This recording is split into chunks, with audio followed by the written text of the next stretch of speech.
Sa pagbubulay-bulay po ng salita ng Panginoon, ating pong buksan ang ating mga Biblia sa aklat ng ikalawang Pedro at basahin natin sa chapter 3 ang verses 11 to 14. Ito po ay sa pagpapatuloy ng ating pag-aaral sa pangalawang epistle ni Apostle Peter.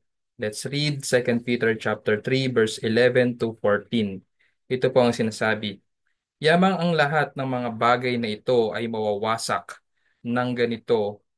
Ano ngang uri ng pagkatao ang nararapat sa inyo sa banal na pamumuhay at pagiging makadiyos na hinihintay at pinagmamadali ang pagdating ng araw ng Diyos, sapagkat ang kalangitan na nagliliyab ay matutupok at ang mga sangkap ay matutunaw sa init. Ngunit ayon sa kanyang pangako ay naghihintay tayo ng bagong langit at ng bagong lupa kung saan ang katwiran ay naninirahan. Kaya nga mga minamahal, yamang kayo'y naghihintay sa mga bagay na ito, ay pagsikapan ninyong matagpuan kayo sa kapayapaan na walang dungis at walang kapintasan sa paningin ng Diyos. Pagpalain nawa tayo sa pagbasa ng salita ng Diyos na ating pagbubulay-bulayan. As always seen in the New Testaments, meron tayong mapapansin sa mga sulat na ating mababasa sa New Testaments, lalong-lalo na sa mga epistles, is yung tinatawag na mga imperatives at mga indicatives. Ngayon, yung mga imperatives or yung mga commands is sila yung mga susunod when the writer has already laid the indicatives. Meaning, imperatives follows the indicatives. So after yung eschatological indicatives na isinulat sa atin ni Apostle Peter, dahil last time pinag-aralan natin ang patungkol sa um, araw ng Panginoon or yung second coming or yung parusya ng ating Panginoong Hesukristo, yung kanyang muling pagbabalik. At kasama nun is yung paghuhukom na mangyayari sa lahat ng para sa lahat ng tao. Ngunit sabi nga natin, ang lahat ng mga na kay Kristo, no, ay ah, wala ng condemnation. To those who are in Christ now, therefore no more condemnation sapagkat ang Panginoong Kristo ang nagligtas sa mga tao niya at sa araw ng paghuhukom ay wala nang ang paghahatol. Pero dito makikita natin after the eschatological indicatives, we go now to the moral imperatives. No, ano nga ngayon, sabi dun sa ating binasa, yamang ang lahat ng mga bagay na ito ay mawawasak. Ito ay patungkol sa second coming of our Lord Jesus Christ. Nang ganito, ano ngang uri ng pagkatao ang nararapat sa inyo sa banal na pamumuhay at pagiging makadiyos? Ang mga Christians ay iniligtas pero sa kanilang pagkaligtas, hindi sila hinayaan na walang gagawin, no? Hindi sila idle. Ang mga Christian ay hindi hinayaan na magiging wala nang gagawin. So pagkatapos maligtas is hayahay na lang. Hindi po ganun, mga kapatid, mga kaibigan. Christians are not saved to become idle. At clearly, there are purpose that God desires for Christians, for us to do or to be while waiting for the second coming of Christ. Kaya nga sabi dito, anong ang uri ng pagkatao ang nararapat sa inyo sa banal na pamumuhay at pagiging makadiyos. May nabanggit dito, no? Nararapat sa inyo. In English, ought you to be. That indicates a divine obligation. Merong obligasyon ang mga tao ng Diyos. This indicates a divine obligation resting upon believers. Now, what are these, no? Moral indicatives, no? That we ought to be or nararapat nating gampanan habang tayo ay naghihintay sa second coming ng ating Panginoong Heso Kristo. At meron tayong tatlo na moral indicatives na makikita dito. Yung unang-una is yung number one, holiness and godliness. Sa verse 11, makikita natin yan, holiness and godliness. Pangalawa is yung purity and peace. At ang pangatlo, yung waiting, paghihintay, at pinagmamadali or yung hastening the coming of the day of God or the day of the Lord. Bago tayo magpatuloy at ating talakayin ang tatlong moral imperatives na yan, hilingin natin sa ating Panginoon ang tulong kung paano natin uunawain ito sapagkat ayaw natin na tayo ay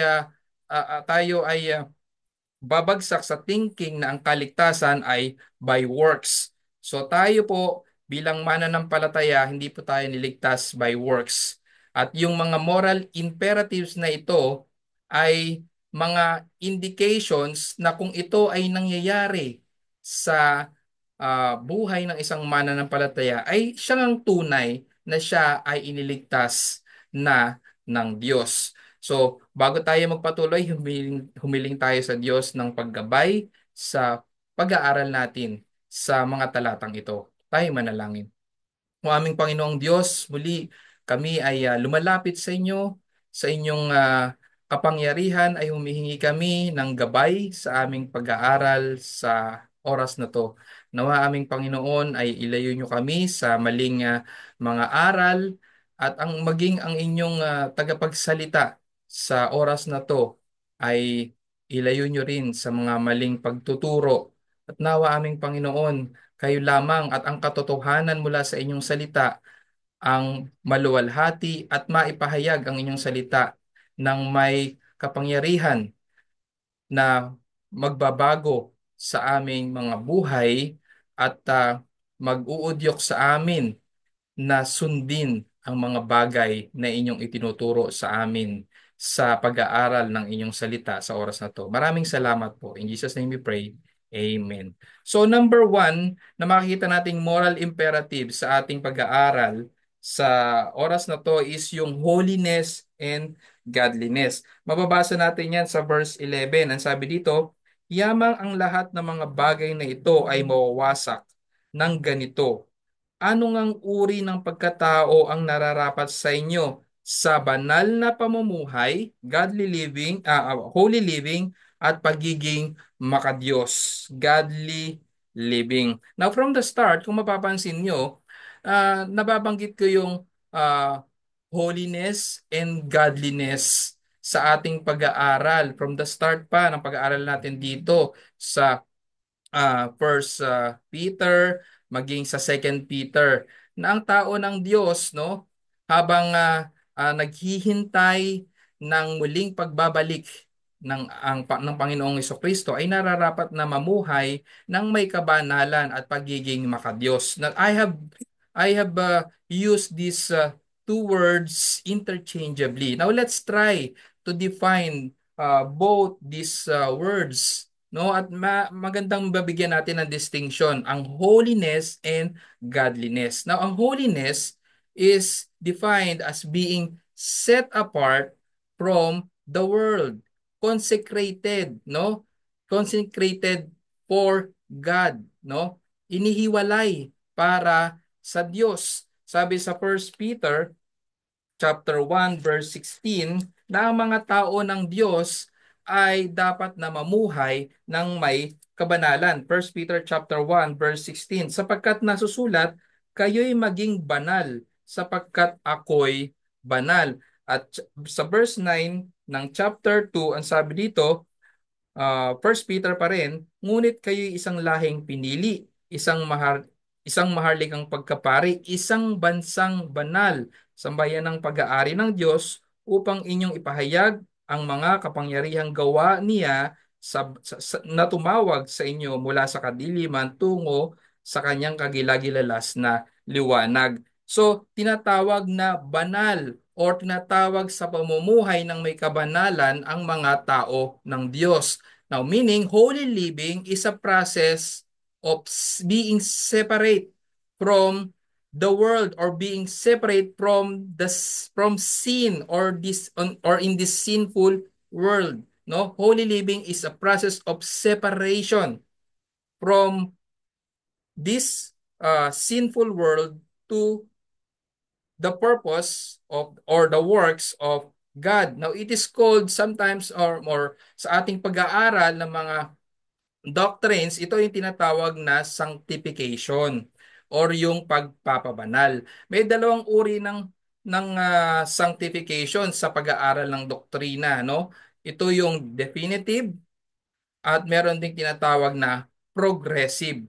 Now, sa ating pag-aaral, sinasabi ditong yung banal na pamumuhay is ay tumutukoy ito sa progressive sanctification. Now, yung progressive sanctification, kaiba sa definitive sanctification sapagkat yung definitive sanctification ito yung yung gawa lamang ng Diyos sa isang tao na nagsisi at nanampalataya sa Panginoong Hesukristo. Ito yung once in a lifetime experience ng tao, yung definitive sanctification. Pero yung sanctification na tinatawag na progressive, it is an ongoing work of God that believers have a role.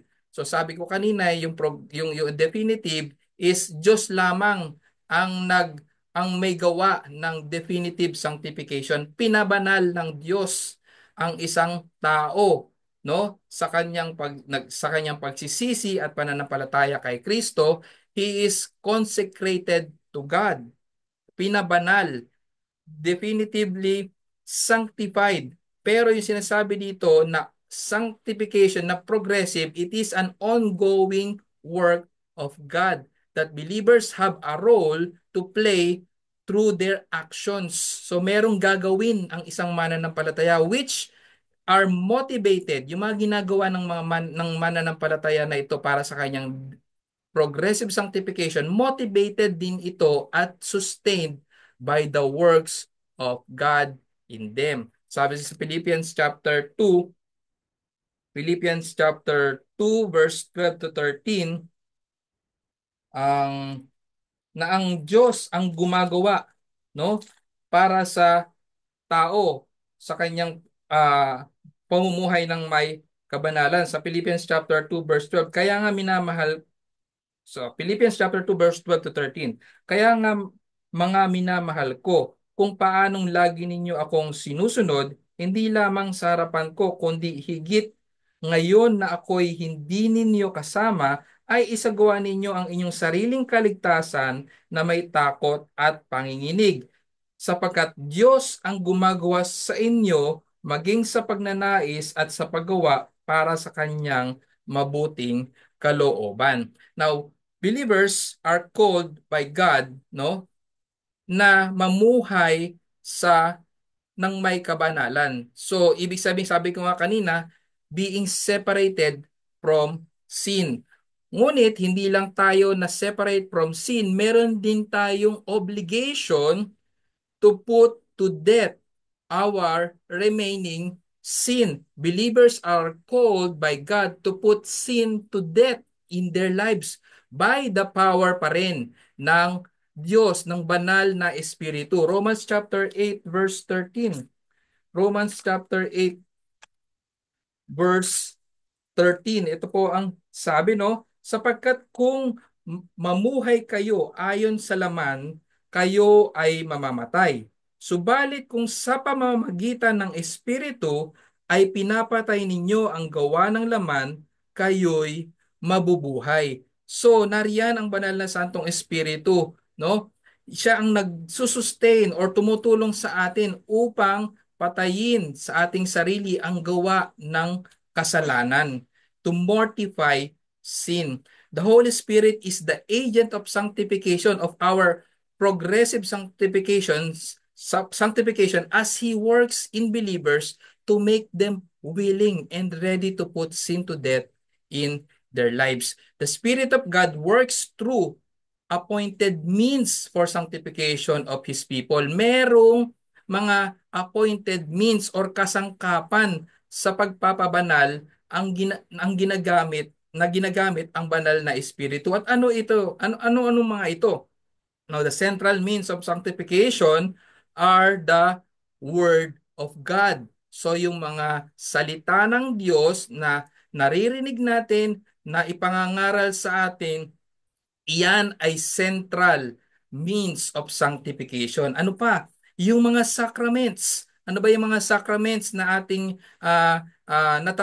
tinanggap nung tayo ay napabilang sa pamilya ng Diyos sa iglesia? Ito yung baptism and Lord's Supper. Ginagamit yan ng banal na espiritu bilang appointed means of our sanctification. Naaalala natin ang ginawa ng Diyos sa ating buhay, ang pagliligtas ng Diyos sa ating buhay every time na mawiwitness natin ang baptism or dadalo tayo or pagpapartake tayo ng Lord's Supper. At ano pa? Prayer. Prayer. Ang pananalangin. Isa yan sa mga means of sanctification ng Diyos para sa kanyang mga tao. God has also appointed fellowship. Yung fellowship sa mga kapwa mananampalataya. Hindi ba tayo ay na-edify kapag nakakasalamuhan natin ang ating mga kapwa mananampalataya, hindi lamang sa araw ng pagsamba, kundi sa mga pamamagitan ng mga extended fellowship sa mga ibang araw.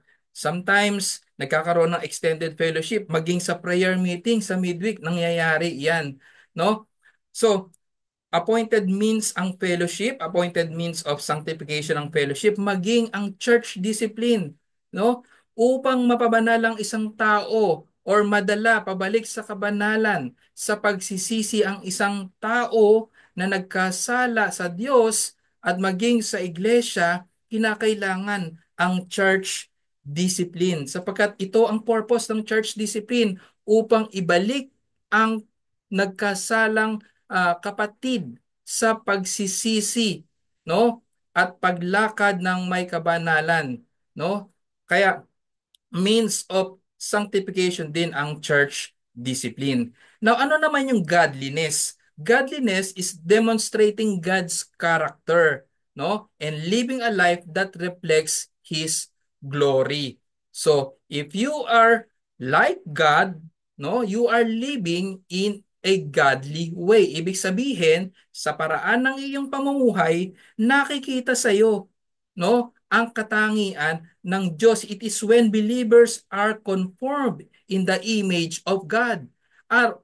Tayo nga, di ba, nung tayo ay iniligtas ng Diyos, nais ng Diyos na tayo ay maging conformed in the image of His Son. Wala nang iba ang ating Panginoong Kristo. So believers, when saved, are conformed in the image of Christ. No? Godliness. We became godly, or our godly living, no, shows to others that we are living like our God, no? In the image of our God. Hindi ibig sabihin na tayo ay nagiging Diyos 100%, but yung character ng Diyos ay nare-reflect sa ating paraan ng pamumuhay. God expects to see in our life the reflection of who He is. And remember that we represent God to a lost world na ating ginagalawan sa mundong ito, no? Sa panahong ito, while we are waiting in the coming of our Lord Jesus Christ. Ang sabi ni Charles Spurgeon, no? Isang tanyag na preacher sa kanyang kapanahunan sa London. Ang sabi niya, ano? As you walk the streets of London, you got the reputation of God in your hands. So ibig sabihin, no, dala-dala mo, no, ang imahe ng Diyos, no, sa iyong sarili, no, bilang isang mananampalataya. Kaya iniiwasan natin na madudungisan, no, ang pangalan ng Diyos kung tayo nga ay isang mananampalataya. Now, yung holiness and godliness, while distinct in their emphasis, both concepts are intertwined. Kaya nga sometimes nagagamit natin siya interchangeably. Living a holy life is a path to becoming more godly. Kung ikaw ay namumuhay ng may kabanalan, ay makikita nga na nagre-reflect sa iyong pamumuhay ang imahe ng Diyos, no? and striving for godly living, kung gusto nating kung gusto nating lalo pang maging makonform in the image of God or lalo pang lumago sa pagiging makadiyos, we are required more to be committed to holy living. Kaya nga talagang magkasama yan. Holiness and godliness. Holy and godly living is also an acknowledgement and awareness of God's sacred presence, no? Ginagawa natin ang lahat ng mga bagay na ito, ang pamumuhay ng may kabanalan at pamumuhay na makadiyos sapagkat nalalaman natin na ang Diyos ay naka tingin sa atin. God's presence is in us, that God sees everything that we do. Kaya kinukultivate, lalo pang kinukultivate natin ang pamumuhay ng may kabanalan at pamumuhay na makadiyos. And we are never out of God's presence. Kaya mga kapatid, ito ay isang encouragement sa atin na lalong mamuhay ng may kabanalan at makadiyos sapagkat ang Diyos ay nasa sa atin. God's presence are in us, no? Is in us. So pangalawa, ano pang moral imperatives na ating makikita? Yung purity and peace. Purity and peace. Ang sabi sa ating teksto sa verse 14, na lalaktaw tayo, sabi sa verse 14, no? Kaya nga minamahal, mga minamahal, yamang kayo naghihintay sa mga bagay na ito, ay pagsikapan ninyong matagpuan kayo sa kapayapaan na walang dungis at walang kapintasan sa paningin niya. Pag-usapan mo natin yung without spot and blemish, walang dungis, no? At walang kapintasan. Now to paraphrase, no? We are to be, sabi dito kasi dun sa pagsikapan ninyong matagpuan kayo sa kapayapaan na walang dungis at walang kapintasan sa paningin niya o sa paningin ng Diyos. Now to paraphrase this, yung sinasabing pagsikapan, may sinasabi ditong parang persistence. Yon, yung hindi tumitigil or talagang diligent. No, persistence kasi is one way to to define diligence. Sa English translation kasi, no, be diligent, no, to be found spotless and unblemished, no, habang naghihintay sa pagbalik ng ating Panginoong Hesukristo. We have to be persistent. Hindi tayo tumitigil, no, na mamuhay without spot or walang dungis at kapintasan sa paningin ng Diyos. Now, paano natin ito i-illustrate? Sa bahay, di ba, gumagamit tayo ng mga water filters, no? Para ang mga tubig na dumadaloy sa ating bahay, sa faucet lamang, doon sa gripo lamang, di ba, meron tayong nilalagay na maliit na faucet, no? Yung filter na kinakabit natin sa dulo ng ating mga gripo at yung water filters, no, yung mga iniinom natin is kinakabitan natin ng mga water purifiers sa bahay to clear the water that contains some sediments na nanggaling mismo sa lupa na pinagmumulan din naman ng ating tubig na ginagamit sa pang-araw-araw at iniinom. So in the same way, Christians is waiting for the second coming of Christ, no? Purifying themselves from taking in the sins of the world. Marami tayo sa ating pamumuhay sa araw na to, marami tayong mai-encounter, no, ng mga temptation that would lead us to sin. Pero tayong mga mananampalataya, we ought to purify ourselves. Be persistent to be found spotless, unblemished, without spot and blemish, no, sa paningin ng ating Panginoon, no? And we filter our lives with diligent obedience to God's words. So iyan ang paraan, no? Upang tayo ay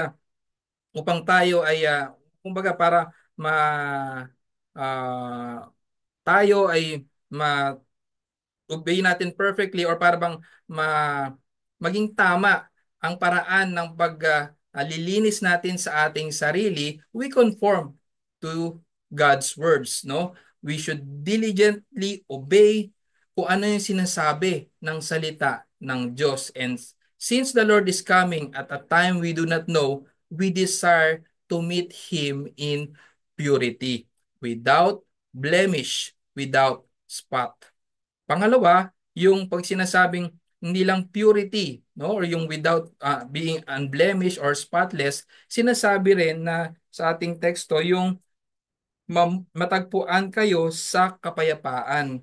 Be found at peace. So by telling us that we are to be without spot or blemish, Peter recalls upon the language of the Old Testament, yung concept ng sacrifice, yung paghahandog, no? 'Di ba yung lamb na hinahandog sa Old Testament ay dapat without spot, pure, spotless, without blemish, no?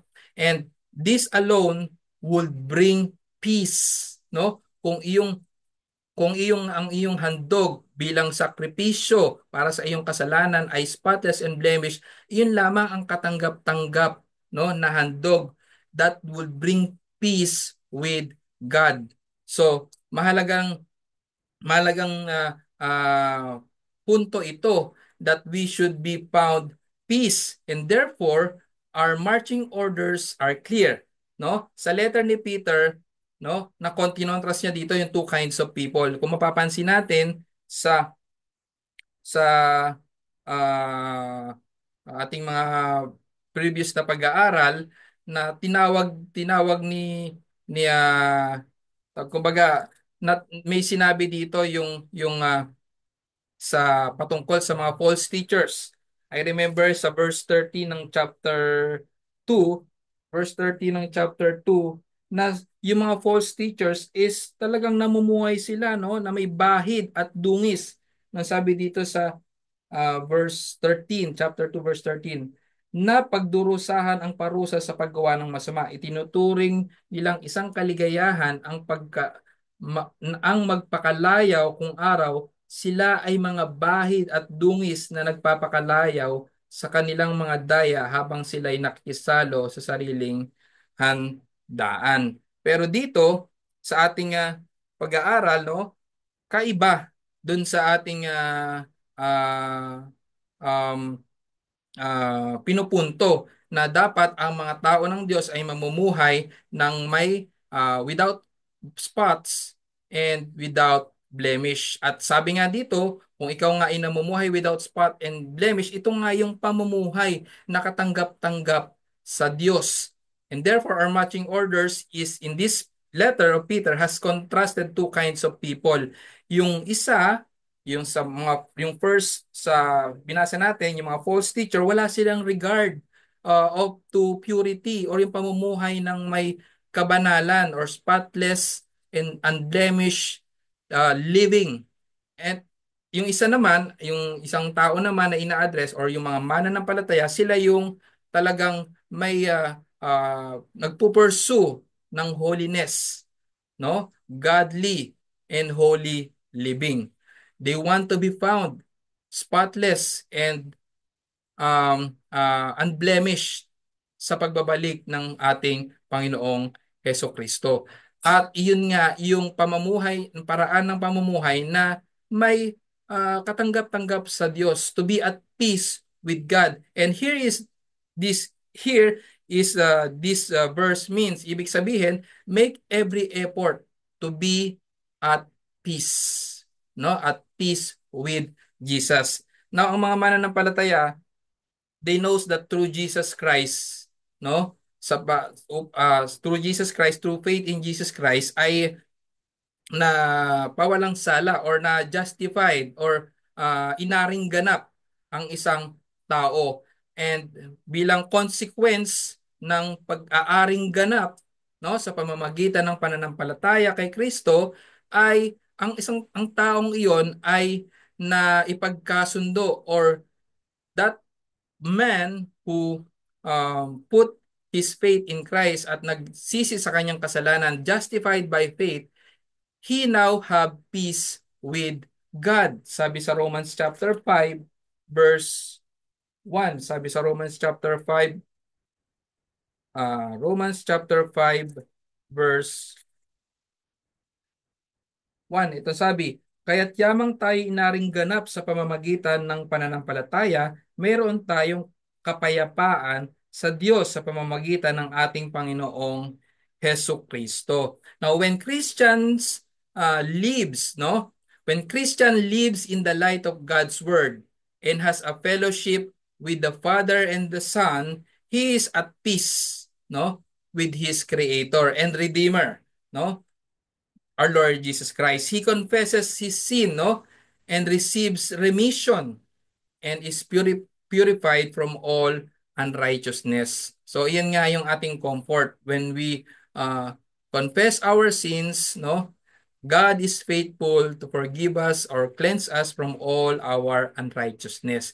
And peace with God through Jesus Christ, no? Ang bunga niyan is kapayapaan with God at kapayapaan din with fellow believers. Imposible ng isang tao na iniligtas ng Diyos who had peace with God ay mamumuhay, no, in kumbaga in hostility with kapwa mananampalataya. Hindi po ganun po 'yon. Hindi po ganun ang it doesn't work that way. Now, but because of remaining sin, no, because of remaining sin, nangyayari pa rin, no? Nangyayari pa rin na ang isang tao na iniligtas ng Diyos who had peace with God ay nagiging challenge ang pamumuhay with fellow believers, no? That's why we need to proactively pursue peace with all men. Sabi sa Hebrews chapter 12 verse 14, pursue peace with all men and holiness, no? Without which no one will see the Lord. So being peacemakers, kailangan pagka yung ikaw ay nagpupurso ng peace, ikaw ay peacemaker, no? Being peacemaker is one of the strongest evidence that we are children of God. Yan ang sinabi sa atin ng Panginoong Jesucristo, sabi sa Matthew chapter 5 verse 9, no? Blessed are the peacemakers, for they shall be called sons of God. At ang sabi rin sa Romans chapter 12 verse 17 to 18, no, repay no evil for evil, no, but give thought to do what is honorable in the sight of all. If possible, so far as it depends on you, live peaceably with all. So kaya we must actively maintain peace, no, sa iglesia with fellow believers, though it is with challenge, no, hindi pa rin tayo excuse to actively maintain peace with God so that we will have peace with fellow men. Sabi sa Proverbs 16 verse 7, no, when a man's way please the Lord, he makes even his enemies to be at peace with him. So let's see to it that we promote peace since our Lord is the Prince of Peace. And on the other hand, si Satanas, no? Kung wala kay Kristo, hindi talaga peacemaker ang mga taong wala kay Kristo. Sapagkat si Satanas ang kanilang sinusunod, no? Si Satan is the prince of chaos and trouble. Now, ang tanong, sino ang sinusunod mo? Sino ang pinaglilingkuran mo? Ang Panginoong Hesukristo ba na Prince of Peace o si Satanas na Prince of Trouble and Chaos? Now, kaibigan, kapatid, kung ikaw ay guilty of not being a peacemaker, no? Repent, magsisi ka sa iyong pagkakasala. And when we repent, kaibigan, at mga kapatid, when we repent, we know that we are forgiven and our guilty conscience are relieved. No, yung tears of shame and sorrow that we shed for our sins are wiped away. At nandun nga nagkakaroon tayo ng kapayapaan. Pangatlo, na punto, yun na makakitaan natin ng moral imperatives is yung mababasa natin sa verse 12. Sabi sa verse 12, na hinihintay at pinagmamadali ang pagdating ng araw ng Diyos, waiting for and hastening the coming of the day of God. Behind this phrase, nawa makita natin yung command implied here. But first, let's be clear that we cannot change God's appointed time of Christ's second coming. No? Although sinabi dito na hinihintay at pinagmamadali ang pagdating ng araw ng Diyos, hindi tayo yung parang sinasabi natin sa Panginoon, bilisan nyo, Panginoon, dumating na kayo. Hindi po ganun. Hindi po ganun ang ibig sabihin natin dito. We cannot change God's appointed time of Christ's second coming. And we must not ever think din, sa kabilang banda, we must not ever think that Peter's call to hasten the day of the Lord or pamadaliin ang pagbabalik ng ating Panginoon Kristo through holy living means that the future is somehow unknown to the Lord or often to change for our God. So, hindi unknown ang pagbabalik ng yung oras, yung tanging tanging oras ng pagbabalik ng ating Panginoong Kristo. However, we must also never think that our actions are not important, no? Our action are not important upang pagmadaliin ang pagbabalik ng ating Panginoong Kristo. It is true the response of his people, mga kapatid.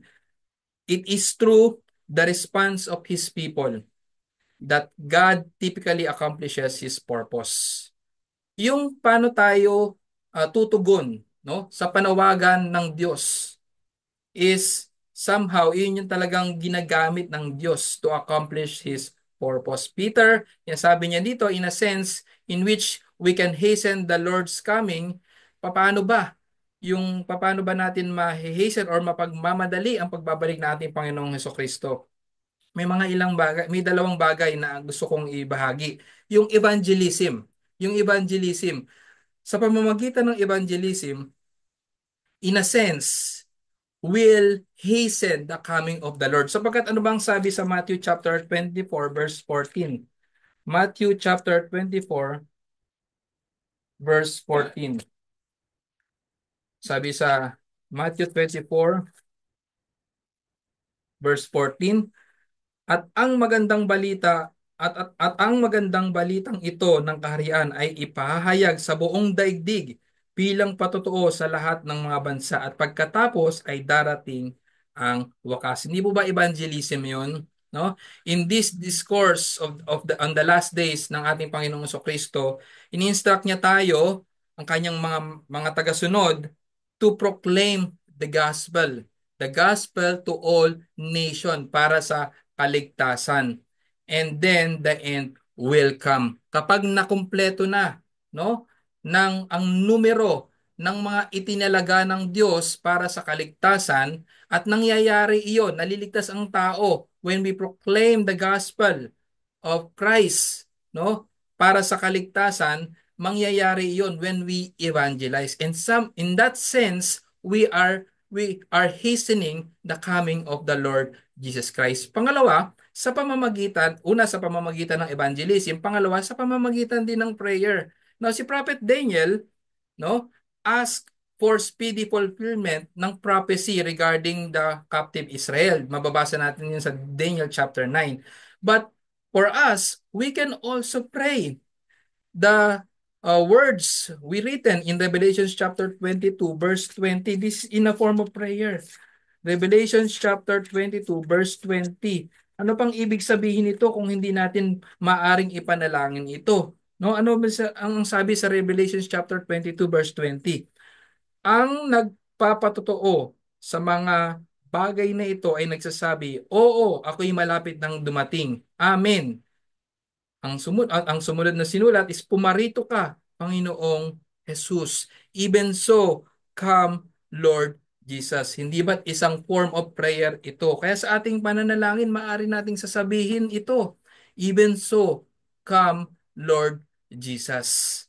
No? Ginagamit iyan upang maaring mga tools iyan or means iyan upang ang ating Panginoong Kristo ay bumalik na nga. Now, ano ang mga application natin sa ating pag-aaral sa mga talatang ito? Now, unang-una sa lahat, we have an active duty. No? Hindi tayo passive. Sabi ko nga, hindi passive ang buhay Kristiyano. Hindi idle ang buhay ng Kristiyano. Merong active duty At ano ito? Ang mamuhay ng may kabanalan, mamuhay ng makadiyos, no? Persistent sa purity, keeping ourselves, purifying ourselves, no?